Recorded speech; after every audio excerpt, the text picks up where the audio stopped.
That would value Ethereum today at around 16,000, and it's currently 3,700. As Ethereum gained more than 5% in the last 24 hours and is now trading above $3,900, the market seems to be moving in Tom Lee's direction. This jump comes alongside a surge in on-chain activity, with daily transactions nearing all-time highs and user addresses climbing rapidly. The momentum is being fueled by stronger network fundamentals, clear regulatory wins for stablecoins, and growing interest from Wall Street institutions. This surge reflects a broader resurgence in Ethereum's on-chain activity after months of quieter performance and rising competition from blockchains like Solana. What is driving this renewed momentum, and what does it mean for the future of ETH? According to data from The Block, Ethereum's 7-day average daily transaction count recently climbed to 1.73 million, breaking previous records. At the same time, the number of unique Ethereum addresses has reached over 332 million. In just one day, more than 207,000 new addresses were added. Active addresses are also surging, reaching 683,000, just below the all-time high of 743,000. This rapid growth suggests more users are engaging with the network than ever before. There are a few clear drivers behind Ethereum's recent activity spike. First, the network scalability improved with a block gas limit increase to 45 million, allowing more transactions to be processed at once. Second, the passage of the Genius Act in the United States has established a clear regulatory framework for stablecoins. This has boosted stablecoin usage and market confidence. And third, DeFi activity is on the rise again.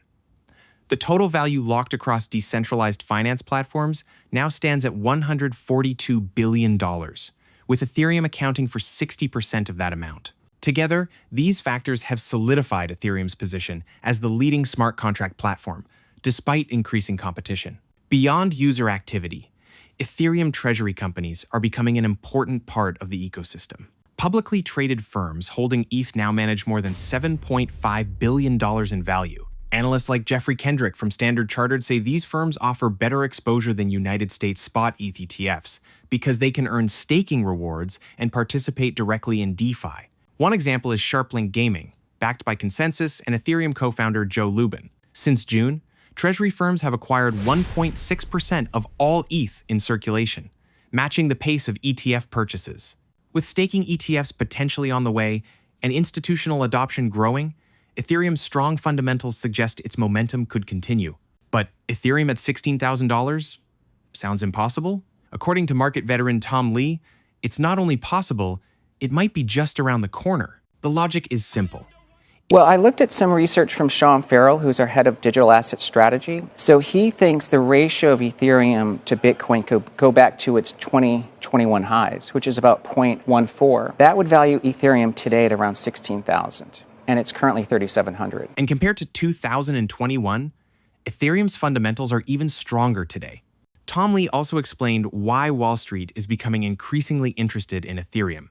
He said, well, to me, Ethereum's having its Bitcoin 2017 moment again. In 2017, Bitcoin was under 1,000. That was the year when Wall Street discovered that the narrative of Bitcoin is digital gold, and Bitcoin has gone to 120,000 now, so 120 times increase. Ethereum is the preferred choice for Wall Street because it's had zero downtime since inception, matching what the banks want, 100% uptime. It's also the most legally compliant and secure blockchain because it's recognized in the US and it's the second largest blockchain. And the third is almost all of it is taking place on Ethereum. JP Morgan's building their stablecoin on Ethereum. Robinhood is tokenizing on Ethereum. You know, the custody banks are doing it on Ethereum. So it's really where Wall Street meets, but that's also where AI is meeting crypto, because as you know, as we tokenize and move towards robots, you need a token economy to control them, which is taking place on Ethereum. Inspired by MicroStrategy's Bitcoin playbook, companies like Bitmine are creating an Ethereum treasury. Bitmine holds over $3 billion in ETH, staking it for a 3% yield. That generates more than $100 million in annual net income. If Ethereum surges to $30,000 or beyond, that treasury value explodes. With rising on-chain activity, institutional adoption, and bold predictions from market veterans, Ethereum's next chapter could be its biggest yet.